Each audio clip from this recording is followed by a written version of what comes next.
शुक्लाम्बरधरं विष्णुं शशिवर्णं चतुर्भुजं प्रसन्नवदनं ध्यायेत् सर्वविघ्नोपशान्तये। व्यासं वसिष्ठनप्तारं शक्तै पौत्रमकल्मषं पराशरात्मजं वन्दे शुकतातं तपोनिधिं। व्यासाय विष्णुरूपाय व्यासरूपाय विष्णवे नमो वै ब्रह्मनिधये वासिष्ठाय नमो नमः। अविकाराय शुद्धाय नित्याय परमात्मने सदैकरूपरूपाय विष्णवे सर्वजिष्णवे। यस्य स्मरणमात्रेण जन्म संसारबन्धनात् विमुच्यते नमस्तस्मै विष्णवे प्रभविष्णवे। ॐ नमो विष्णवे प्रभविष्णवे। श्रीवैशम्पायन उवाच श्रुत्वा धर्मान् शेषेण पावनानि च सर्वशः युधिष्ठिरः शान्तनवं पुनरेवाभ्यभाषत। युधिष्ठिर उवाच किमेकं दैवतं लोके किं वाप्येकं परायणं स्तुवन्तः कं कमर्चन्तः प्राप्नुयुर्मानवा शुभम्। को धर्मः सर्वधर्माणां भवतः परमो मतः किं जपन्मुच्यते जन्तुर्जन्म संसारबन्धनात्। श्रीभीष्म उवाच जगत्प्रभुं देवदेवम् अनन्तं पुरुषोत्तमं स्तुवन्नाम सहस्रेण पुरुषस्तततोत्थितः तमेव चार्चयन् नित्यं भक्त्या पुरुषम् अव्ययम् ध्यायन् स्तुवन्नमस्यं च यजमानस्तमेव च। अनादिनिधनं विष्णुं सर्वलोकमहेश्वरं लोकाध्यक्षं स्तुवन्नित्यं सर्वदुःखातिगो भवेत्। ब्रह्मण्यं सर्वधर्मज्ञं लोकानां कीर्तिवर्धनं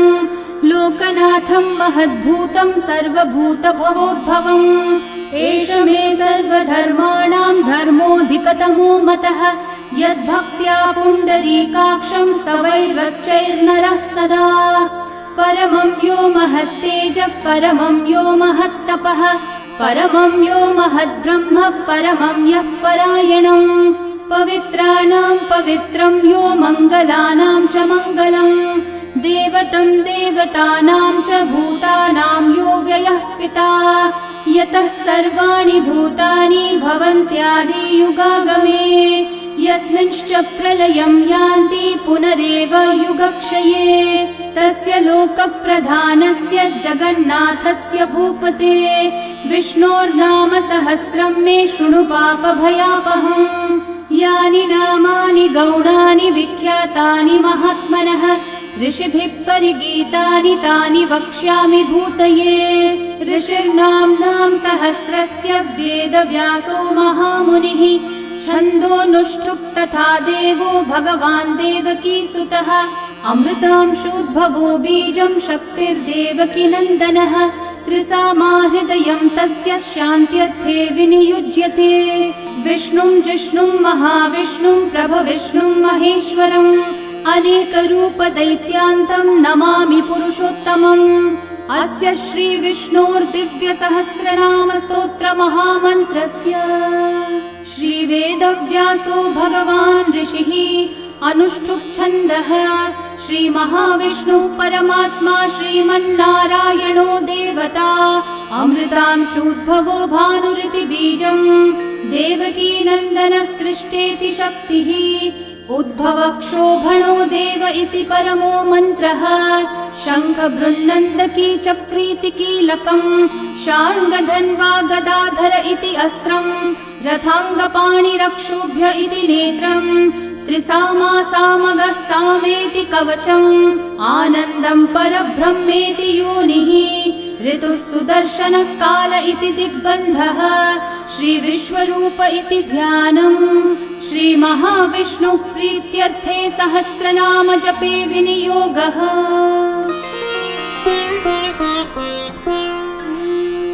ध्यानम् क्षीरोधन्वत्प्रदेशे शुचिमणिविलसत्सैकते मौक्तिकानां माला क्लृप्तासनस्थस्फटिकमणिनिभैर्मौक्तिकैर्मण्डिताङ्गः शुभ्रैरभ्रैरतभ्रैरुपरि विरचितैर्मुक्तपीयूषवर्षैः आनन्देन पुनीयादरिनलिन गदा शङ्खपाणिर्मुकुन्दः भुःपादौ यस्य नाभिर्वियदसुरनिलश्चन्द्रसूर्यौ च नेत्रे कर्णावाशाशिरौ द्योर्मुखमपि दहनो यस्य वास्तेयमब्धिः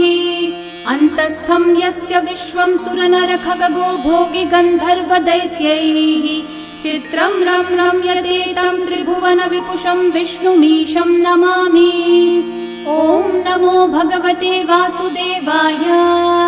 शान्ताकारं भुजगशयनं पद्मनाभं सुरेशं विश्वाधारं गगनसदृशं मेघवर्णं शुभाङ्गं लक्ष्मीकान्तं कमलनयनं योगिहृद्ध्यानगम्यं वन्दे विष्णुं भवभयहरं सर्वलोकैकनाथम् मेघश्यामं पीतकौशेयवासं श्रीवत्साङ्कं कौस्तुभोद्भासिताङ्गं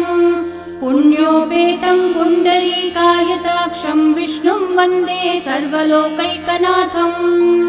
नमः समस्तभूतानामादिभूताय भूभृते अनेकरूपरूपाय विष्णवे प्रभविष्णवे सशङ्खचक्रं सकिरीटकुण्डलं सपीतवस्त्रं सरसीरुहेक्षणं सहारवक्षस्थलशोभिकौस्तुभं नमामि विष्णुं शिरसा चतुर्भुजम् छायायां पारिजातस्य हेमसिंहासनोपरि आसीनमम्बुदश्याममायताक्षम् अलङ्कृतम् चन्द्राननं चतुर्बाहुं श्रीवत्साङ्कितवक्षसं रुक्मिणी सत्यभामाभ्यां सहितं कृष्णमाश्रये। ॐ विश्वं विष्णुर्वषट्कारो भूतभव्यभवत्प्रभुः भूतकृद्भूतभृद्भावो भूतात्मा भूतभावनः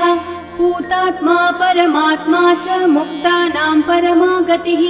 अव्ययः पुरुषः साक्षी क्षेत्रज्ञोऽक्षर एव च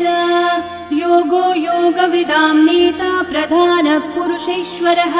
नारसिंहः वपुः श्रीमान् केशवः पुरुषोत्तमः सर्वः शर्वः शिवस्थाणोर्भूतादिर्निधिरव्ययः सम्भवो भावनो भर्ता प्रभवः प्रभुरीश्वरः स्वयंभू शम्भुरादित्यः पुष्कराक्षो महास्वनः अनादिनिधनो धाता विधाता धातुरुत्तमः अप्रमेयो ऋषिकेशः पद्मनाभोऽमरः प्रभुः विश्वकर्मा मनुस्त्वष्टा स्थविष्ठस्थविरो ध्रुवः अग्राह्यः शाश्वतः कृष्णो लोहिताक्षः प्रतर्दनः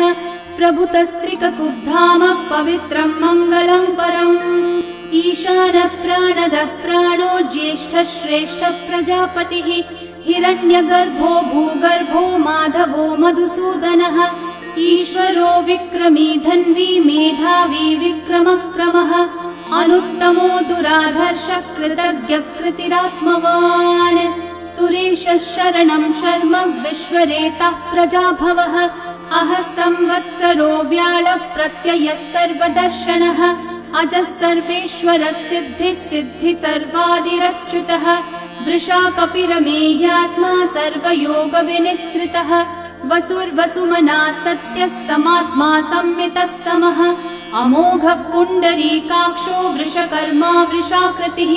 रुद्रो बहुशिरा बभ्रुर्विश्वयोनिःशुचिश्रवाः अमृतः शाश्वतस्थाणोर्वरारोहो महातपाः सर्वगः सर्वविद्भानुः विश्वक्सेनो जनार्दनः वेदो वेदविदव्यङ्गो वेदाङ्गो वेदवित्कविः लोकाध्यक्षः सुराध्यक्षो धर्माध्यक्षः कृताकृतः चतुरात्मा चतुर्व्यूहश्चतुर्दंष्ट्रश्चतुर्भुजः भ्राजिष्णुर्भोजनं भोक्ता सहिष्णुर्जगदादिजः अनघो विजयो जेता विश्वयोनिः पुनर्वसुः उपेन्द्रो वामनः प्रांशुरमोघः शुचिरूर्चितः अतीन्द्रः सङ्ग्रहः सर्गो धृतात्मा नियमो यमः वेद्यो वैद्यः सदा योगी वीरः माधवो मधुः अतीन्द्रियो महामायो महोत्साहो महाबलः महाबुद्धिर्महावीर्यो महाशक्तिर्महाद्युतिः अनिर्देश्य वपुः श्रीमान् अमेयात्मा महाधृतक् महेश्वासो महीभर्ता श्रीनिवासः सतां गतिः अनिरुद्धः सुरानन्दो गोविन्दो गोविदाम्पतिः मरीचिर्दमनोहंसः सुपर्णो भुजगोत्तमः हिरण्यनाभः सुतपः पद्मनाभः प्रजापतिः अमृत्युः सर्वदृक्सिंहः सन्धाता सन्धिमान् स्थिरः अजो दुर्मशनः शास्ता विश्रुतात्मा सुरारिः गुरुर्गुरुतमो धामः सत्यः सत्यः पराक्रमः निमिषो निमिषस्रग्वी वाचस्पतिरुदारधीः अग्रणीर्ग्रामणी श्रीमान् न्यायो नेता समीरणः सहस्रमूर्धा विश्वात्मा सहस्राक्षः सहस्रपात् आवर्तनो निवृत्तात्मा संवृतः सम्प्रमर्दनः अहः संवर्तको वह्निरनिलो धरणीधरः सुप्रसादः प्रसन्नात्मा विश्वदृग्विश्वभुग्विभुः सत्कर्ता सत्कृतः साधुर्जन्मुर्नारायणो नरः असंख्येयो प्रमेयात्मा विशिष्टः शिष्टकृच्छुचिः सिद्धार्थः सिद्धसङ्कल्पः सिद्धिदः सिद्धिसाधनः वृषाही वृषभो विष्णुर्वृषपर्वा वृषोदरः वर्धनो वर्धमानश्च विविक्तः श्रुतिसागरः सुभुजो दुर्धरो वाग्मी महेन्द्रो वसुदो वसुः नैकरूपो बृहद्रूपः शिपिविष्टप्रकाशनः ओजस्तेजो द्युतिधरः प्रकाशात्मा प्रतापनः ऋद्धस्पष्टाक्षरो मन्त्रश्चन्द्रांशूर्भास्करद्युतिः अमृतांशूद्भवो भानुः शशबिन्दुः सुरेश्वरः औषधं जगतः सेतुः सत्यधर्मः पराक्रमः भूतभव्यभवन्नाथः पवनः पावनो नलः कामः कामकृत्कान्तः कामः कामप्रदः प्रभुः युगादिकृद्युगावर्तो नैकमायो महाशनः अदृश्यो व्यक्तरूपश्च सहस्रजिदनन्तजित् इष्टो विशिष्टशिष्टेष्ठः शिखण्डी नहुषो वृषः क्रोधः क्रोधकृत्कर्ता विश्वबाहुर्महीधरः अच्युतः प्रथितः प्राणः प्राणदो वासवानुजः अपान्निधिरधिष्ठानम् अप्रमत्तः प्रतिष्ठितः स्कन्दस्कन्दद्धरो धुर्यो वरदो वायुवाहनः वासुदेवो बृहद्भानुरादिदेवः पुरन्दरः अशोकस्थारणस्थारः शूरः शौरिर्जनेश्वरः अनुकूलः शतावर्तः पद्मी पद्मनिभीक्षणः पद्मनाभोरविन्दाक्षः पद्मगर्भः शरीरभृत् महर्धिरिद्धो वृद्धात्मा महाक्षो गरुडध्वजः अतुलः शरभो भीमः समयज्ञो हविर्हरिः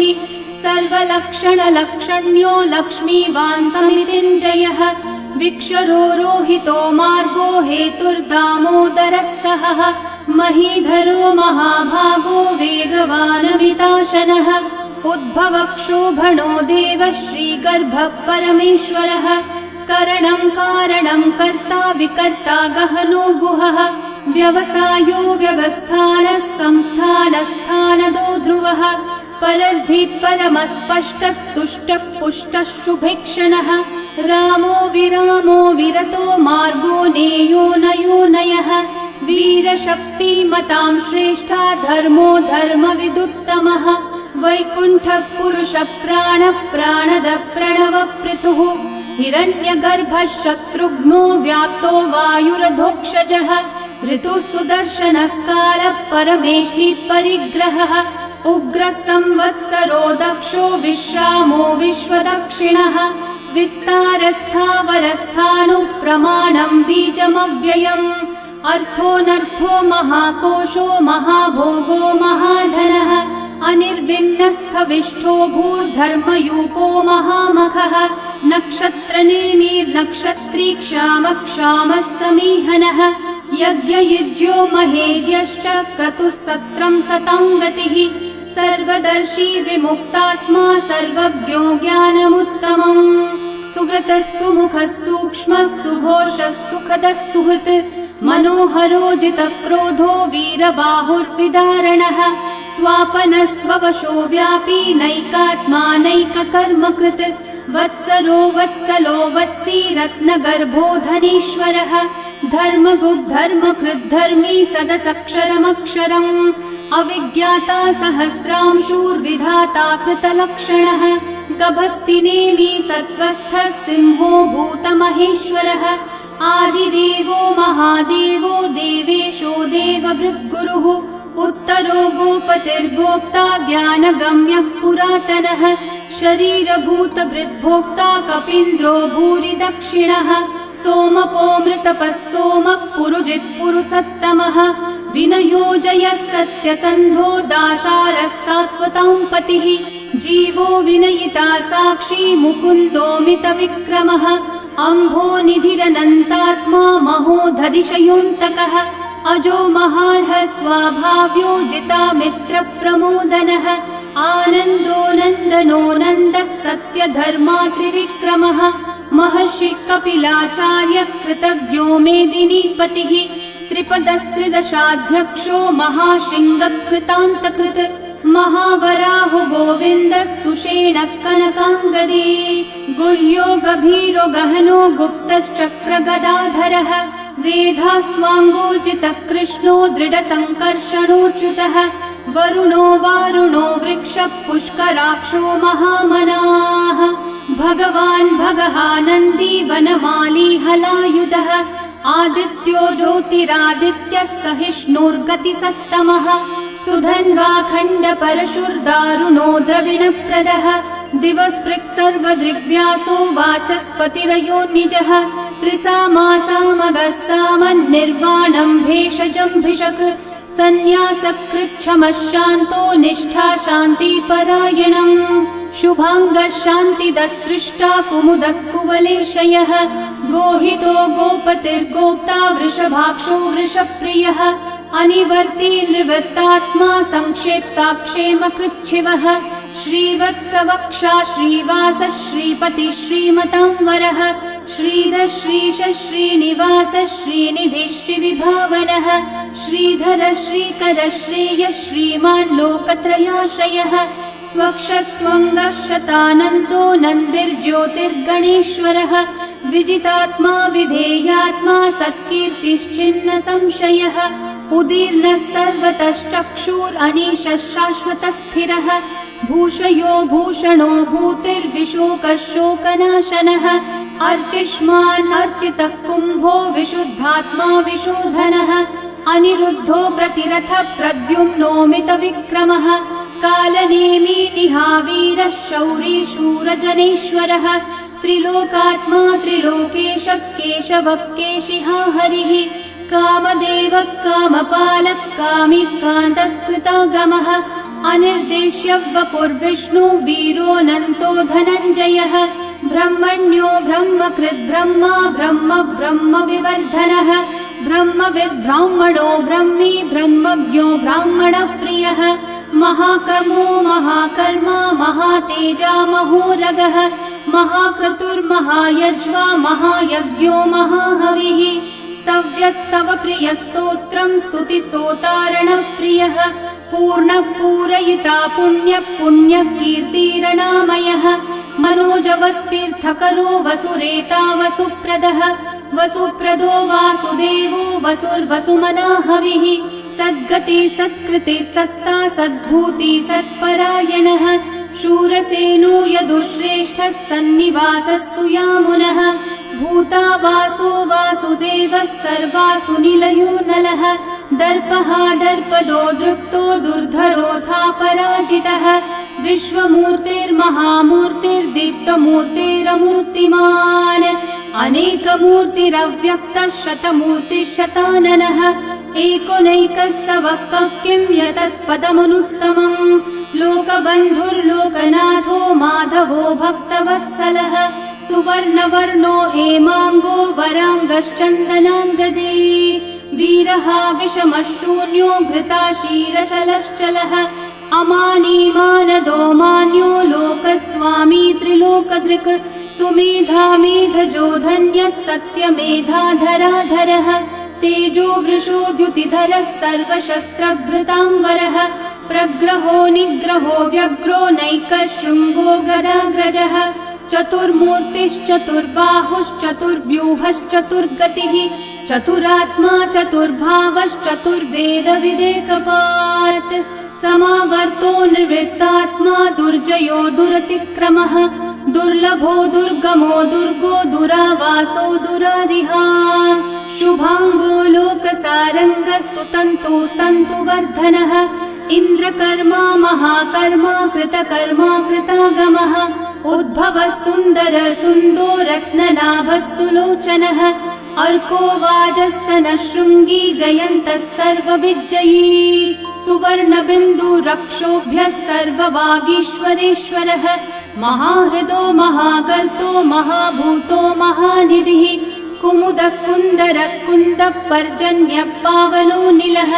अमृताशोऽमृतवपुः सर्वज्ञः सर्वतोमुखः सुलभः सुव्रतः सिद्धः शत्रुजिच्छत्रुतापनः न्यग्रोधोदम्बरोऽश्वत्थः चाणूर्रान्ध्रनिषूदनः सहस्रार्ची सप्तजिह्वा सप्तैधा सप्तवाहनः अमूर्तिरनघोचिन्त्यो भयकृद्भयनाशनः अनुर्बृहत्कृशस्थूलो गुणभृन्निर्गुणो महान् अधृतस्वधृतस्वास्य प्राग्वंशो वंशवर्धनः भारभृत्कथितो योगी योगीशः सर्वकामदः आश्रमश्रमणश्रामः सुपर्णो वायुवाहनः धनुर्धरो धनुर्वेदो दण्डो दमयिता दमः अपराजितः सर्वसहो नियन्ता नियमो यमः सत्त्ववान् सात्विकः सत्यः सत्यधर्मपरायणः अभिप्रायप्रियार्होर्हः प्रियकृत्प्रीतिवर्धनः विहाय स गतिर्ज्योतिः सुरचिर्हुतभुक् विभुः रविर्विरोचनः सूर्यः सविता रविलोचनः अनन्तो हुतभुग्भोक्ता सुखदो नैकजोऽग्रजः अनिर्विण्णः सदा मर्षि लोकाधिष्ठानमद्भुतः सनात् सनातनतमः कपिलः कपिरव्ययः स्वस्तिदः स्वस्तिकृत् स्वस्ति स्वस्ति भुक् स्वस्ति दक्षिणः अरौद्रः कुण्डली चक्री विक्रम यूर्जितशासनः शब्दातिगः शब्दसः शिशिरः शर्वरीकरः अक्रूरः पेशलो दक्षो दक्षिणः क्षमिणाम्बरः विद्वत्तमो वीतभयः पुण्यश्रवणकीर्तनः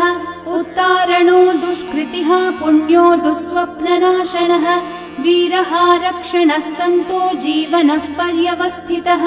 अनन्तरूपोऽनन्तः श्रीर्जितमन्युर्भयापहः चतुर्रश्रो गभीरात्मा विदिशो व्यादिशो दिशः अनादिर्भूर्भुवो लक्ष्मी सुवीरो रुचिराङ्गदः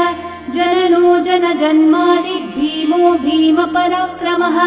आधारनिलयो धाता पुष्पहास प्रजागरः ऊर्ध्वगः सत्पथाचारः प्राणदः प्रणवपणः प्रमाणं प्राणनिलयं प्राणभृत् प्राणजीवनः तत्त्वं तत्त्वविदेकात्मा जन्म मृत्युजरातिगः भूर्भुवः स्वस्तरुस्तारः सविता प्रपितामहः यज्ञो यज्ञपतिर्यज्वा यज्ञाङ्गो यज्ञवाहनः यज्ञभृद्यज्ञभृद्यज्ञी यज्ञभुग्यज्ञसाधनः यज्ञातकृद्यज्ञगुह्यामन्नमन्नादयेव च आत्मयोनिः स्वयं जातो वैखानः सामगायनः देवकीनन्दनः सृष्टा शितीशः पापनाशनः शङ्खबृन्नन्दकी चक्री शार्ङ्गधन्वा गदाधरः रथाङ्गपाणिरक्षोभ्यः सर्वप्रहरणायुधः सर्वप्रहरणायुध ॐ नम इति वनमाली गदी शार्ङ्गी शङ्खी चक्री च नन्दकी श्रीमान्नारायणो विष्णुर्वासुदेवोऽभिरक्षतु वनमाली गदी शार्ङ्गी शङ्खी चक्री च नन्दकी श्रीमान्नारायणो विष्णुर्वासुदेवोऽभिरक्षतु वनमाली गदी शार्ङ्गी शङ्खी चक्री च नन्दकी श्रीमान्नारायणो विष्णुर्वासुदेवोऽभिरक्षतु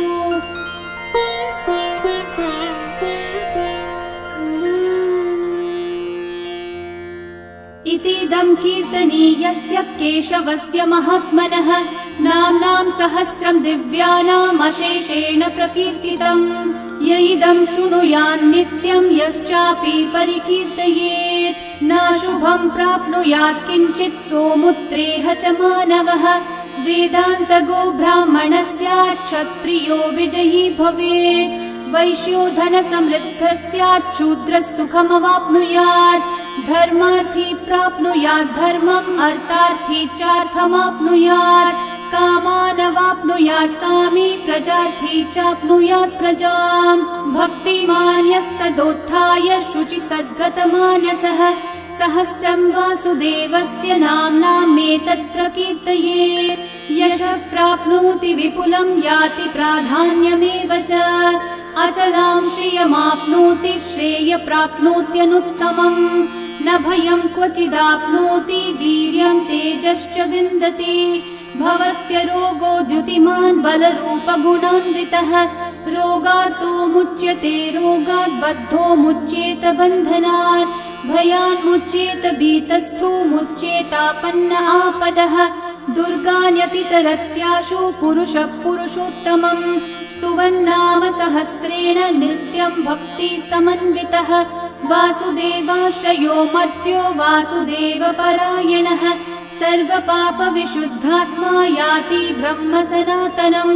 न वासुदेव भक्तानामशुभं विद्यते क्वचित् जन्म मृत्यु जरा व्याधि भयं नैवोपजायते इमं स्तवमधीयानः श्रद्धा भक्ति समन्वितः युज्येतात्मसुखः शान्ति श्रीधृति स्मृतिकीर्तिभिः न क्रोधो न च मात्सर्यं न लोभो नाशुभा मतिः भवन्ति कृतपुण्यानां भक्तानां पुरुषोत्तमे द्यौस चन्द्रार्कनक्षत्राखं दिशो भूर्महो दधिः वासुदेवस्य वीर्येण विदतानि महात्मनः ससुरासुरगन्धर्वं सयक्षूरगराक्षसं जगद्वशे वर्ततेदं कृष्णस्य सचराचरम् इन्द्रियाणि मनोबुद्धिः सत्त्वं तेजो बलं द्युतिः वासुदेवात्मकन्याहुः क्षेत्रं क्षेत्रज्ञ एव च सर्वागमानामाचार प्रथमं परिकल्पते आचार प्रभवो धर्मो धर्मस्य प्रभुरच्युतः ऋषयः पितरो देवा महाभूतानि धातवः जङ्गमाजङ्गमं चेदं जगन्नारायणोद्भवम्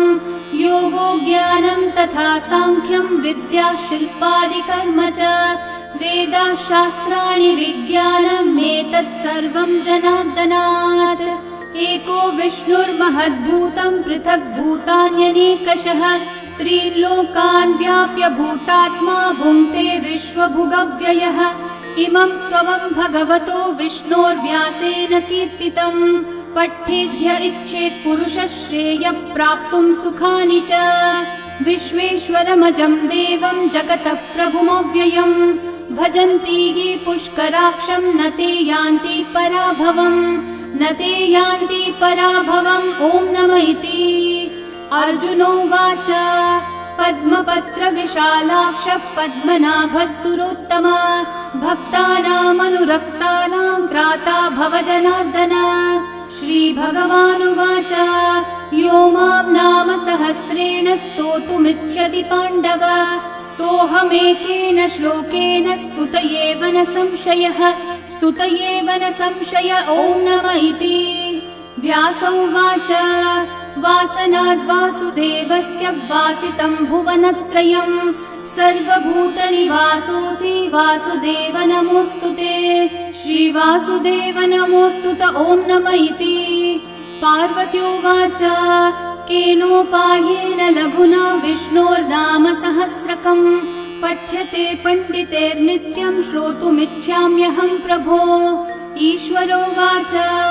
श्रीराम राम रामेति रमे रामे मनोरमे सहस्रनाम तत्तुल्यं राम नाम वरानने श्रीराम राम रामेति रमे रामे मनोरमे सहस्रनाम तत्तुल्यं राम नाम वरानने श्रीराम राम रामेति रमे रामे मनोरमे सहस्रनाम तत्तुल्यं राम नाम वरानने श्रीराम नाम वरानन ॐ नमः इति ब्रह्मोवाच नमोऽस्त्वनन्ताय सहस्रमूर्तये सहस्रपादाक्षि शिरोरुबाहवे सहस्रनाम्ने पुरुषाय शाश्वते सहस्रकोटियुगधारिणे नमः। सहस्रकोटियुगधारिण ॐ नम इति। सञ्जय उवाच